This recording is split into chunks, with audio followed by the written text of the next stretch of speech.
Hello दोस्तों, आप लोग का स्वागत है सक्सेस विजन 420 में।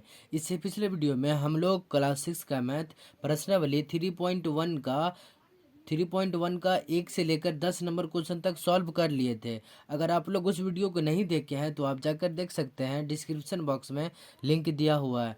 तो आइए हम लोग इस वीडियो में प्रश्नावली 3.1 का 11 नंबर क्वेश्चन से सॉल्व करेंगे। तो 11 नंबर क्वेश्चन सॉल्व करने से पहले हम लोग जान लेते हैं कि संयुक्त संख्या किसे कहते हैं, अभाज्य संख्या किसे कहते हैं, सम संख्या किसे कहते हैं और विषम संख्या किसे कहते हैं। तो आइए हम लोग जानते हैं कि संयुक्त संख्या किसे कहते हैं। तो देखिए, संयुक्त संख्या को इंग्लिश में हम लोग क्या बोलते हैं? Composite number. क्या बोलते हैं? Composite number. संयुक्त संख्या जिन संख्याओं के दो से अधिक गुणनखंड होते हैं उसे हम संयुक्त संख्या या अभाज्य संख्या कहते हैं। क्या कहते हैं?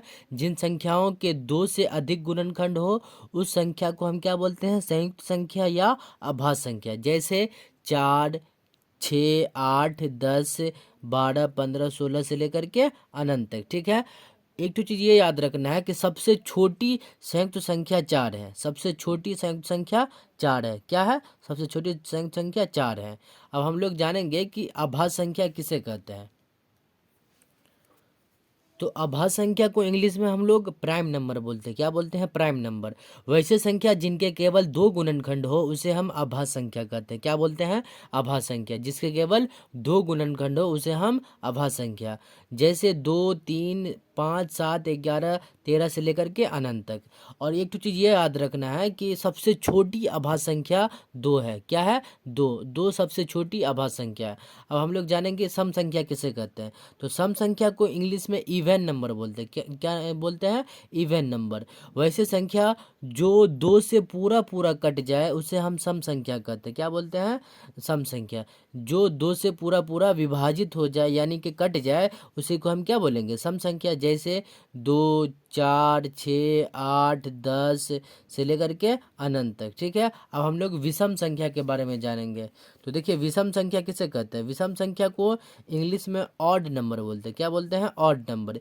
वैसी संख्या जो 2 से पूरा पूरा न कटे यानी कि 2 से पूरा पूरा न विभाजित हो उसे हम विषम संख्या बोलते हैं। जैसे 3, 5, 7, 9, 11, 13 से लेकर के अनंत तक। अब हम लोग एक्सरसाइज का क्वेश्चन बनाते हैं। तो 11 नंबर क्वेश्चन से हम लोग स्टार्ट करेंगे। तो देखिए, 11 नंबर क्वेश्चन में लिखा हुआ है सबसे छोटी संयुक्त संख्या बताएं। तो अभी हम बताएं ना, सबसे छोटी संयुक्त संख्या क्या है? 4 है। तो इसके आंसर में लिख दीजिएगा, यहाँ पे ऐसे लिखिएगा इसके आंसर में, सबसे छोटी संयुक्त संख्या 4 है। ठीक है। अब हम लोग 12 नंबर क्वेश्चन सॉल्व करेंगे। तो देखिए, 12 नंबर क्वेश्चन में लिखा हुआ है 100 से कम क्रमागत संयुक्त संख्या लिखिए जिनके बीच कोई अभाज्य संख्या न हो। यानी कि 100 से कम 5 क्रमागत यानी कि लगातार 5 क्रमागत संयुक्त संख्या हमको लिखना है जो अभाज्य संख्या न हो। ठीक है। तो आइए हम लोग उदाहरण में देखते हैं कि संयुक्त संख्या कौन है और संयुक्त संख्या कौन नहीं है। ठीक है।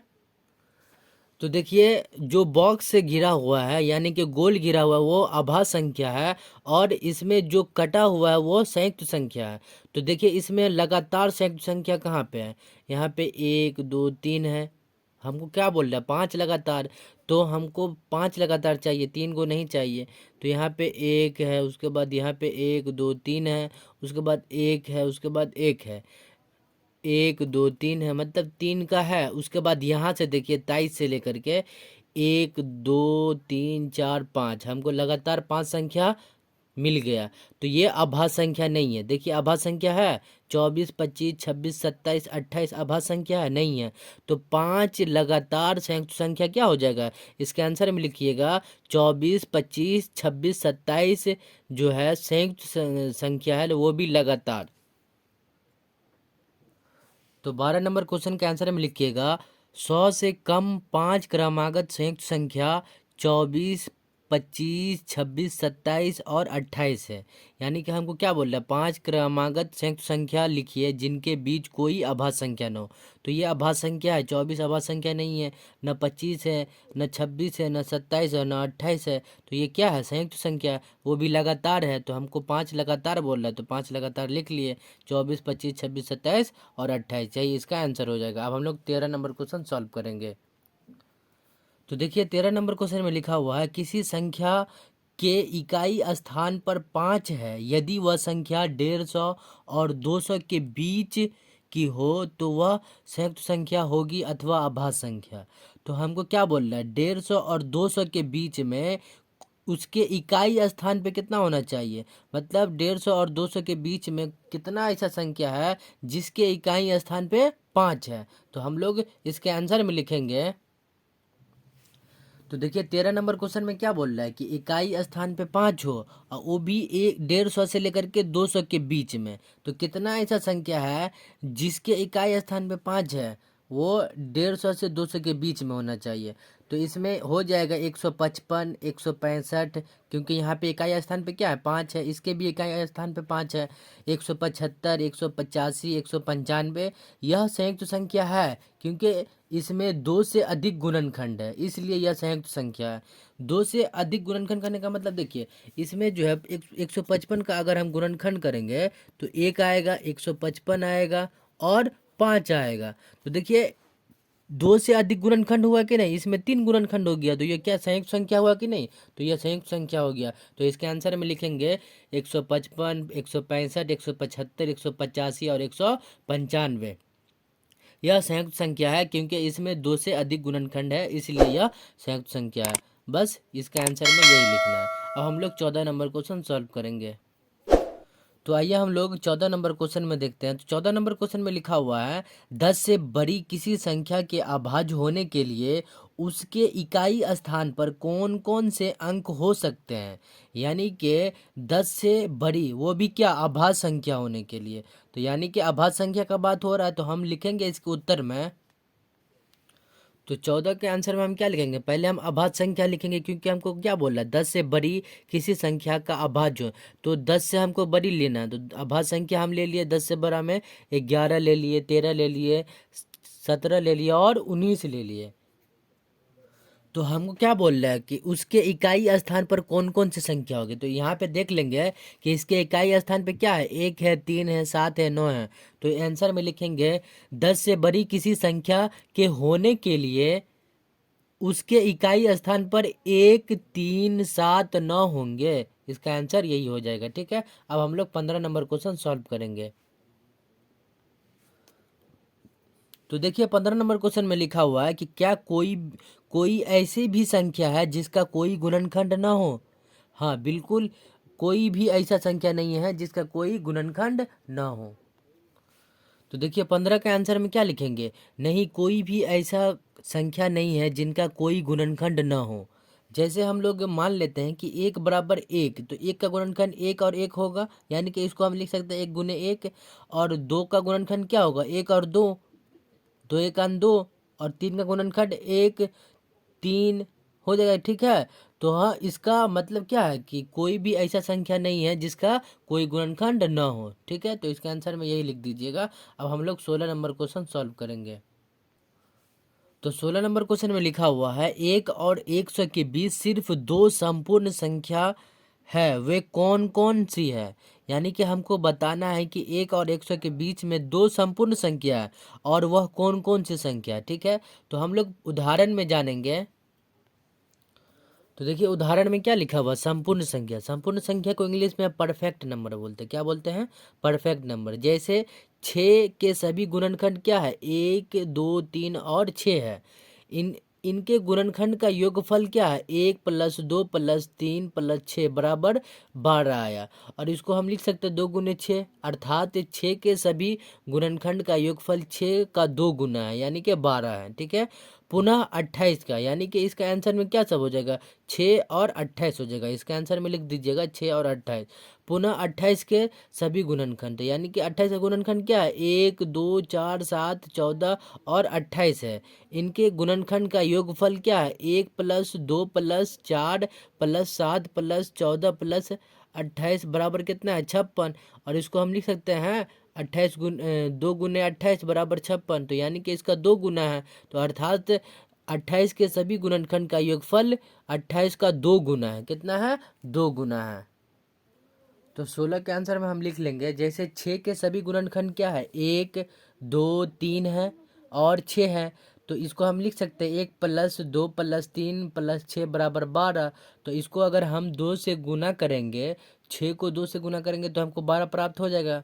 यानी कि 6 के सभी गुणनखंड का योगफल कितना है, 6 का 2 गुना है। कितना है, 6 का 2 गुना है। तो यानी कि एक तो संपूर्ण संख्या क्या है, 6 है। अब दूसरा देखते हैं, तो दूसरा में क्या है, 28 के सभी गुणनखंड। तो 28 के सभी गुणनखंड में क्या होगा, 1 2 4 7 14 और 28 हो जाएगा। तो हम इसको लिख सकते हैं 1 + 2 + 4 + 7 + 14 + और + 28 बराबर कितना, 56। तो हम 28 को 2 से गुना कर देंगे तो 56 प्राप्त हमको हो जाएगा। तो 28 के सभी गुणनखंड का योगफल 28 से 2 गुना है, यानी कि इसको अगर हम 28 को 2 से गुना करेंगे तो 56 हो जाएगा। तो इसका आंसर में यही लिख दीजिएगा, ठीक है। अब हम लोग 17 नंबर क्वेश्चन सॉल्व करेंगे। तो देखिए 17 नंबर क्वेश्चन में लिखा हुआ है कि निम्न में से प्रत्येक संख्या को विषम अभाज्य संख्या के योग के रूप में लिखिए।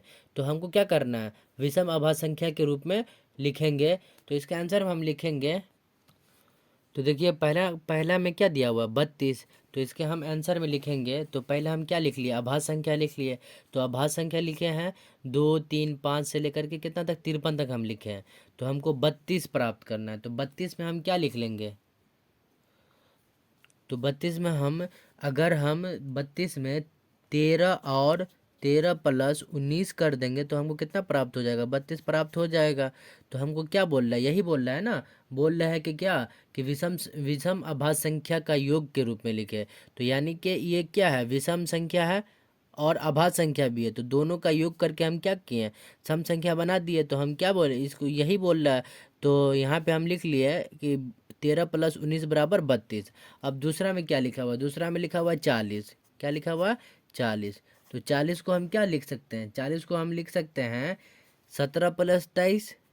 17 + 23, यहाँ से 17 ले लिए और यहाँ से 23 ले लिए, तो दोनों को जोड़ देंगे तो हमको 40 प्राप्त हो जाएगा। तीसरा में क्या लिखा हुआ, तीसरा में लिखा हुआ है 56। कितना लिखा हुआ है, 56। तो 56 में अगर हम क्या जोड़ेंगे, 56 में 13 + 43 कर देंगे तो 56 प्राप्त हो जाएगा। कितना प्राप्त हो जाएगा हमको, 56। चौथा में क्या लिखा हुआ, चौथा में 80 लिखा हुआ। क्या लिखा हुआ, 80। तो अगर हम 80 में क्या जोड़ेंगे, 80 में 37 + 43 कर देंगे तो 80 आ जाएगा। 37 + 43, यहाँ से 37 ले लिए, कहाँ से, 37 और 43 को जोड़ देंगे तो हमको 80 प्राप्त हो जाएगा। और लास्ट वाला क्वेश्चन में लिखा हुआ है कि 100, लास्ट यानी कि पांचवा में लिखा हुआ है 100। तो 100 को अगर हम 47 + 53 लिख देंगे तो प्राप्त हो जाएगा। 47 + 53 अगर हम लिख देंगे तो हमको प्राप्त हो जाएगा। तो ये हो जाएगा, ठीक है। तो इसके आंसर में यही लिख दीजिएगा। अब हम लोग 18 नंबर क्वेश्चन सॉल्व करेंगे। तो देखिए 18 नंबर क्वेश्चन में लिखा हुआ है कि 16 से छोटी सभी अभाज्य संख्या और संयुक्त संख्या अलग अलग लिखिए। यानी कि हमको क्या करना है, 16 से छोटी लेना है, तो 16 से सभी छोटी संख्या लेना है और उसमें से संयुक्त संख्या और अभाज्य संख्या को चुनना है, ठीक है। तो 18 के आंसर में क्या लिखेंगे, 16 से सभी छोटी अभाज्य संख्या। तो 16 से सभी, पहले हम छोटी संख्या लिख लिए। अभी से हमको क्या करना है, संयुक्त संख्या को अलग करना है और अभाज्य संख्या को अलग करना है। तो हम इसके पहले हम क्या करेंगे, अभाज्य संख्या को अलग कर लेंगे। तो क्या है, 2 हो गया अभाज्य संख्या, तो पहले हम 2 लिख लिए। उसके बाद 3 है, 3 है कि नहीं, 3 भी होगा। फिर 5 है, फिर 7 है, उसके बाद 11 है, उसके बाद 13 है।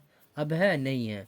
तो अभाज्य संख्या अलग हो गया। अब हम लोग संयुक्त संख्या, तो सबसे छोटी संयुक्त संख्या क्या है, 4 है। तो हम 4 ले लेंगे, 6 ले लेंगे, 8 ले लेंगे, 10 ले लेंगे और 12 ले लेंगे और 14 ले लेंगे और 15 ले लेंगे। क्या ले लेंगे? 15। तो इसका आंसर यही हो जाएगा। ठीक है, तो ये कर लिए। ठीक है, तो हमको क्या करना था? 18 नंबर क्वेश्चन में हमको करना था कि 16 से छोटी संख्या लेना, यानी कि 15 तक लेना है, और उसमें से संयुक्त संख्या और अभाज्य संख्या को अलग करना है। तो हम अलग कर लिए, तो इसके आंसर में यही लिख दीजिएगा। अब हम लोग 19 नंबर क्वेश्चन सॉल्व करेंगे। तो देखिए 19 नंबर क्वेश्चन में क्या लिखा हुआ है? क्या 1729 अभाज्य संख्या है? हमको जांच करना है कि 1729 अभाज्य संख्या है या नहीं है। तो अभाज्य संख्या किसको बोलते हैं? जिसका केवल दो गुणनखंड हो, उसे हम अभाज्य संख्या कहते हैं। तो हम इसका पहले गुणनखंड करेंगे। अगर दो से अधिक गुणनखंड आया तो अभाज्य संख्या नहीं है। अगर दो से दो तक गुणनखंड आया तो अभाज्य संख्या है। तो हमको इसको क्या करेंगे? गुणनखंड कर लेंगे। तो आइए हम लोग इसका गुणनखंड करते हैं। तो गुणनखंड करेंगे, पहले हम लोग 7 से लगा लेंगे। तो 7 से पहले हम भागा देंगे इसमें 1729 में।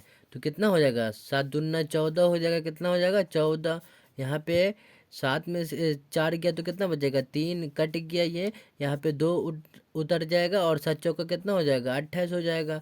और 28 में से कितना जाएगा? यहाँ पे ये हो जाएगा कितना? 12। 12 में से 8 गया 4, ये कट गया, और ये 9 उतरा। 7 7 49। कितना हो गया? 49। पूरा पूरा कट गया, यानी कि 247 बार में लग जाएगा। 7 से 247 आ जाएगा। अब 247 में कितना से हम लगाएंगे? 13 से लगा देंगे। कितना से? 13 से।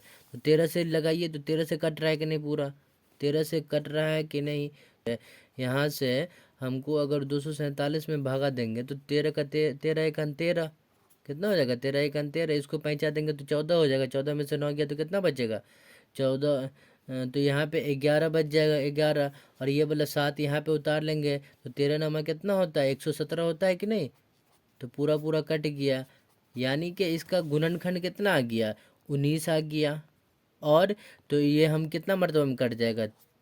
19 मरतबा में। तो कितना गुणनखंड आया? अभाज्य संख्या किसे कहते हैं?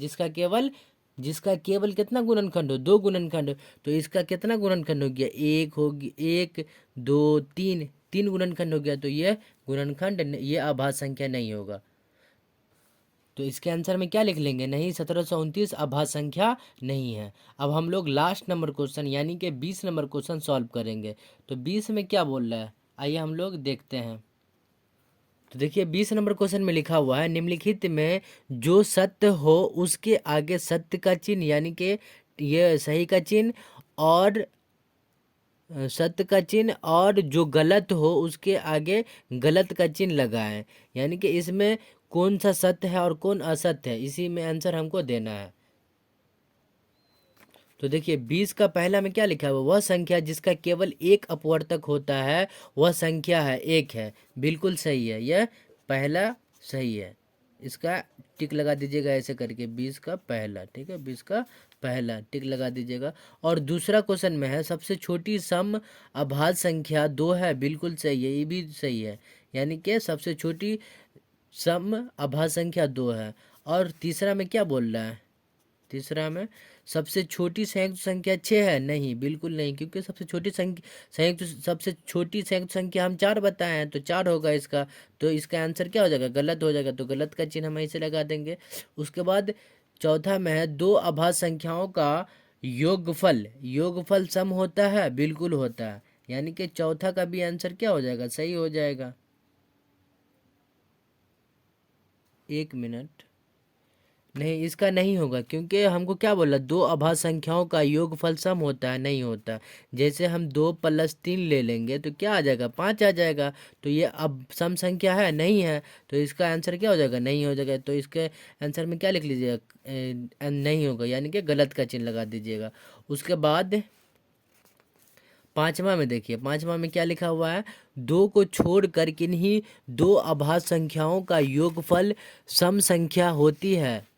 यानी कि 2 को छोड़ करके दो अभाज्य संख्या, तो जैसे हम 3 + 5 लेंगे तो कितना आ जाएगा? 8 आ जाएगा, यानी कि ये सम संख्या हो गया। और एक तो दूसरा भी ले लेते हैं, 3 + 7 ले लेंगे तो कितना आ जाएगा? 10। तो ये दोनों सम संख्या हो गया, तो ये क्या हो जाएगा? सही हो जाएगा। पांचवा भी सही हो जाएगा। अब हम लोग छठा देखेंगे। छठा में क्या है?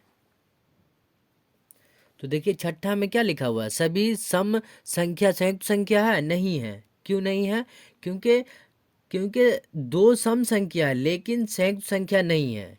तो इसके आंसर में हम लिख लेंगे क्योंकि दो सम संख्या है और लेकिन जो है संयुक्त संख्या नहीं है। तो छठा के आंसर में क्या लिख लीजिए, क्योंकि दो सम संख्या है लेकिन संयुक्त संख्या नहीं है। ठीक है, अब हम लोग 7वां नंबर क्वेश्चन में। तो देखिए 7वां नंबर क्वेश्चन में क्या लिखा हुआ है, तीन विषम संख्याओं का योगफल विषम संख्या होती है। यानी कि हमको जांच करना है कि तीन विषम संख्याओं का योगफल क्या होता है, विषम संख्या होती है, बिल्कुल होती है। जैसे हम मान के चलिए 7वां में हम ले लिए 3+5+7 ले लेंगे तो क्या हो जाएगा 15। तो 15 विषम संख्या है कि नहीं। जैसे हम ले लेंगे 9+15+21 तो कितना हो जाएगा इसका 45। तो 45 विषम संख्या होगा कि नहीं। तो इसका आंसर में टिक लगा दीजिएगा, यानी कि इसका आंसर सही है। अब हम लोग 8वां नंबर में देखेंगे। 8वां में देखिए क्या लिखा हुआ है, दो सम संख्याओं का योगफल सदैव सदैव सम संख्या होता है। बिल्कुल होता है, क्योंकि अगर हम 2+4 बराबर करेंगे तो 6 आ जाएगा, या 6 सम संख्या है। अगर हम 4+8 बराबर करेंगे तो कितना हो जाएगा 12। 6 और 12 क्या है सम संख्या, तो इसका भी आंसर क्या हो जाएगा सही है। तो इसके आंसर में हम लिख लीजिएगा, देखिए पहला का क्या है सही है, दूसरा का भी सही और तीसरा का गलत, चौथा का गलत, पाँचवा का सही, छठा का क्या हो जाएगा गलत हो जाएगा, छठा का गलत हो जाएगा। ठीक है, और 7वां का सही है और 8वां का भी सही है। तो हम लोग प्रश्नावली 3.1 का पूरा क्वेश्चन सॉल्व कर लिए। अगला वीडियो में हम लोग प्रश्नावली 3.2 का क्वेश्चन सॉल्व करेंगे। आई होप आप लोग को यह वीडियो पसंद आया हो। अगर पसंद आया हो तो लाइक करें और चैनल पे नए हो तो चैनल को सब्सक्राइब कर लें। मिलते हैं नेक्स्ट वीडियो में, तब तक के लिए जय हिंद जय भारत।